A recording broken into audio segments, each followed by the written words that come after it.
السلام علیکم ورحمۃ اللہ وبرکاتہ۔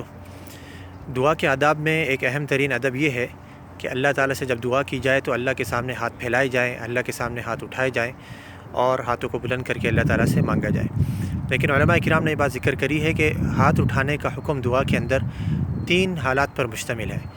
پہلی حالت یہ ہے کہ ہاتھ اٹھانا بدعت ہوگا، ہاتھ کو اٹھانا اس ٹائم پر دعا کے اندر بدعت ہوگا، اور یہ وہ ہر حالت ہے جس کے اندر نبی کریم صلی اللہ علیہ وسلم سے دعا کرنا تو ثابت ہے، لیکن اس حالت میں نبی کریم صلی اللہ علیہ وسلم سے ہاتھ اٹھانا ثابت نہیں ہے۔ مثال کے طور پہ طواف کرتے وقت بہت سے لوگوں کو دیکھا گیا ہے کہ وہ ہاتھ اٹھا لیتے ہیں دعا کرتے ہوئے۔ دعا کرنا بہت اچھی بات ہے طواف کے وقت، لیکن اس ٹائم پر ہاتھ اٹھانا نہیں چاہیے۔